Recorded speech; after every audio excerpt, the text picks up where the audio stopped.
ಬೆಂಗಳೂರಿನ ಪ್ರಧಾನ ಕಚೇರಿ ಹೊಂದಿರುವ ಕುಂಬಾರರ ಗುಡಿ ಕೈಗಾರಿಕಾ ಸಹಕಾರ ಸಂಘ ಇದರ 10ನೇ ಮೆಲ್ಕಾರ್ ಶಾಖೆ ಮೆಲ್ಕಾರಿನ ಜನಾರ್ದನ ಕಾಂಪ್ಲೆಕ್ಸ್ನಲ್ಲಿ ಶುಭಾರಂಭಗೊಂಡಿತು.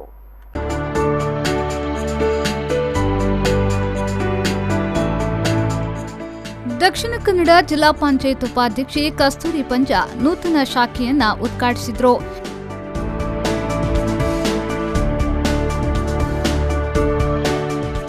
ಬಳಿಕ ಮಾತನಾಡಿದ ಅವರು, ಕುಂಬಾರರ ಗುಡಿ ಕೈಗಾರಿಕಾ ಸಹಕಾರ ಸಂಘ ಯಾವ ಉದ್ದೇಶವನ್ನ ಇಟ್ಟುಕೊಂಡು ಸ್ಥಾಪನೆಯಾಗಿದೆಯೋ ಅದನ್ನ ಈಡೇರಿಸುವುದರ ಜೊತೆಗೆ ಗ್ರಾಹಕರಿಗೆ ಆರ್ಥಿಕ ನೆರವನ್ನ ನೀಡುವ ಮೂಲಕ ಸಹಕಾರಿ ಸಂಘ ಯಶಸ್ಸನ್ನ ಕಾಣಲಿ ಎಂದರು. ಸಹಕಾರಿ ಸಂಘ ಸ್ಥಾಪನೆ ಸುಲಭದ ಮಾತಲ್ಲ. ಆದರೆ ಹಂತ ಹಂತವಾಗಿ ಬೆಳೆದು ಇದೀಗ 10ನೇ ಶಾಖೆ ಆರಂಭಿಸಿರುವ ಕುಂಬಾರರ ಗುಡಿ ಕೈಗಾರಿಕಾ ಸಂಘದ ಸಾಧನೆ ಪ್ರಶಂಸನೀಯ ಎಂದರು. ಮಹಾಮಾರಿ ಬಂದು ಎಲ್ಲರನ್ನ ಕೂಡ ಆರ್ಥಿಕತೆಯಿಂದ ಬಳಲುವಂತೆ ಮಾಡಿದೆ. ಆದರೆ ತಾವು ಮಾಡಿರುವಂತಹ ಕೆಲಸ ಕಾರ್ಯಗಳ ಜೊತೆಗೆ ಇಂಥ ಆರ್ಥಿಕ ಸಂಸ್ಥೆಯಲ್ಲಿ ಸಾಲವನ್ನ ಪಡ್ಕೊಂಡು ಒಂದೆಡೆ ನಾವೇನು ಉದ್ಘಾಟನೆಯನ್ನ ಇವತ್ತು ಸಂಘವನ್ನು ಮಾಡಿದ್ವಿ, ಅದು ಕೂಡ ಮತ್ತು ವೃದ್ಧಿಯಾಗಬೇಕು.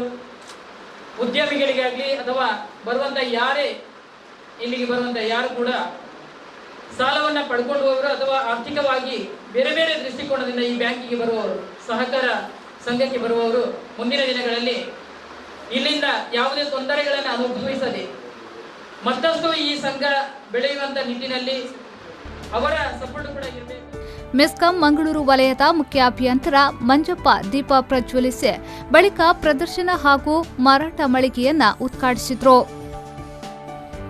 ಇದೇ ವೇಳೆ ಮಾತನಾಡಿದ ಅವರು, ಡಾಕ್ಟರ್ ಅಮಿಂಬಳ ಬಾಳಪ್ಪನವರು ಹಾಕಿಕೊಟ್ಟ ಅಡಿಪಾಯದಂತೆ ಕುಲಾಲ ಸಮಾಜ ಅತ್ಯಂತ ಸದೃಢವಾದ ಬ್ಯಾಂಕಿಂಗ್ ಕ್ಷೇತ್ರವನ್ನ ಆರಂಭಿಸಿದೆ. ಈ ಸಂಘವನ್ನ ಸ್ಥಾಪಿಸುವ ಮೂಲಕ ಸಮಾಜದ ಕಟ್ಟಕಡೆಯ ಜನರಿಗೂ ಆರ್ಥಿಕ ಸಹಕಾರ ನೀಡುವ ನಿಟ್ಟಿನಲ್ಲಿ ಈ ಸಹಕಾರ ಸಂಘ ಉತ್ತಮ ಕೆಲಸವನ್ನ ಮಾಡುತ್ತಿದೆ ಎಂದರು. ದಿವಂಗತ ಡಾಕ್ಟರ್ ಅಮ್ಮೆಂಬಳ ಬಾಳಪ್ಪ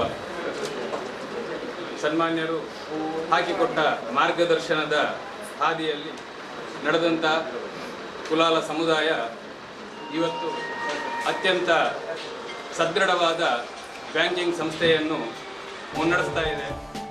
ಜಿಲ್ಲಾ ಪಂಚಾಯತ್ ಅಧ್ಯಕ್ಷೆ ಮೀನಾಕ್ಷಿ ಶಾಂತಿಗೂಡು ಭದ್ರತಾ ಕೊಠಡಿ ಉದ್ಘಾಟಿಸಿ ಶುಭ ಹಾರೈಸಿದರು. ಖಂಡಿತವಾಗ್ಲೂ ಖುಷಿಯಾಗ್ತಾ ಉಂಟು. ಇವತ್ತು 10ನೇ ಶಾಖೆ ಅಂತ ಹೇಳಿದ್ರು. ಖಂಡಿತ ಬೇರೆ ಬೇರೆ ಕಡೆಯಲ್ಲಿ ಈ ಒಂದು ಸಹಕಾರ ಸಂಘವನ್ನು ಸ್ಥಾಪನೆ ಮಾಡಿ ಜನರಿಗೆ ಇದರಿಂದ ಆದಷ್ಟು ಅವರ ವ್ಯವಹಾರವನ್ನು ನಡೆಸಲಿಕ್ಕೆ ಅಥವಾ ಸ್ವಂತ ಉದ್ದಿಮೆಯನ್ನು ಮಾಡುವ ನಿಟ್ಟಿನಲ್ಲಿ ಈ ಒಂದು ಸಹಕಾರ ಸಂಘ ಒಳ್ಳೆಯ ಕೆಲಸ ಕಾರ್ಯಗಳನ್ನು ಮಾಡ್ತಾ ಇದೆ. ಬಿರುವ ಸೆಂಟರ್ನ ಮಾಲಕ ಸಂಜೀವ ಪೂಜಾರಿ ಗಣಕಯಂತ್ರ ಉದ್ಘಾಟಿಸಿದ್ರು. ಪುರಸಭಾ ಸದಸ್ಯ ಅಬೂಬಕರ್ ಸಿದ್ದಿಕ್ ಪಾಲು ಪ್ರಮಾಣ ಪತ್ರ ಬಿಡುಗಡೆಗೊಳಿಸಿದ್ರು.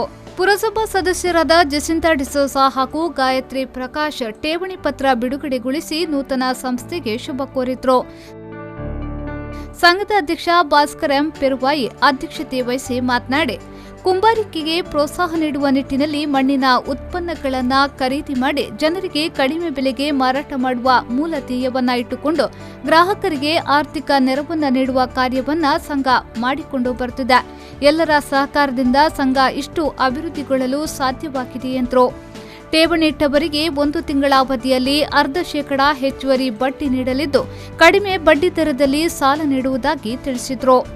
ನಮ್ಮ ಮೂಲ ಉದ್ದೇಶ ಏನಂತ ಹೇಳಿದ್ರೆ ಕುಂಬಾರಿಕೆ ಉತ್ಪಾದನೆಯನ್ನು ಮಾಡಿಕೊಂಡು ಎಲ್ಲ ಜನರಿಂದ ಕೂಡ ಸಹಕಾರ ಸಂಘಕ್ಕೆ ಖರೀದಿಸಿ ಕಡಿಮೆ ಬೆಲೆಯಲ್ಲಿ ಜನರಿಗೆ ಸಿಗುವಂತೆ ಮಾಡುವಂಥದ್ದು ನಮ್ಮ ಮೂಲ ಧ್ಯೇಯವನ್ನು ಇಟ್ಟುಕೊಂಡು ಅದರೊಟ್ಟಿಗೆ ಹಣಕಾಸಿನ ವ್ಯವಸ್ಥೆಯನ್ನು ಕೂಡ ಮಾಡಿಕೊಂಡು ಬರ್ತಾ ಇದ್ದೇವೆ. ಪ್ರಗತಿಗೆ ಕಾರಣ ನಾವು ಕೇವಲ ಆಡಳಿತ ನಡೆಸಿದರೆ ಸಾಲದು, ನಿಮ್ಮೆಲ್ಲರ ಸಹಕಾರ ಇದ್ರೆ ಮಾತ್ರ ಇದನ್ನು ಮುಂದುವರಿಸಲಿಕ್ಕೆ ಸಾಧ್ಯವಾಗುತ್ತದೆ. ಬಂಟ್ವಾಳ ತಾಲೂಕು ಕುಲಾಲ ಸುಧಾರಕ ಸಂಘದ ಅಧ್ಯಕ್ಷೆ ಜಯಂತಿ ಟೀಚರ್, ಕಟ್ಟಡದ ಮಾಲಕ ಜಗನ್ನಾಥ್ ಪೈ, ಕುಲಾಲ ಕುಂಬಾರರ ಯುವ ವೇದಿಕೆಯ ಅಧ್ಯಕ್ಷ ಸತೀಶ್ ಚಕ್ರಿಪೆಟ್ಟು ಮುಖ್ಯ ಅತಿಥಿಗಳಾಗಿ ಭಾಗವಹಿಸಿದ್ರು. ಸಂಘದ ಉಪಾಧ್ಯಕ್ಷ ದಾಮೋದರ್ ವಿ, ಮುಖ್ಯ ಕಾರ್ಯನಿರ್ವಹಣಾಧಿಕಾರಿ ಎಸ್ ಜನಾರ್ದನ ಮೂಲ್ಯ, ಶಾಖಾ ಪ್ರಬಂಧಕಿ ಸುಜಾತ, ನಿರ್ದೇಶಕರಾದ BS Kulal, Ganesh PH, Padmakumar, Shubha A Banjan, Shivappa Moolya, Narayan Kulal, Sesappa Kulal, Prashanth Banjan, Nagesh Kulal, Sachidananda D, Jayashree S ಉಪಸ್ಥಿತರಿದ್ದರು. Sandeep Salian, V4 news 24/7 Bantwal.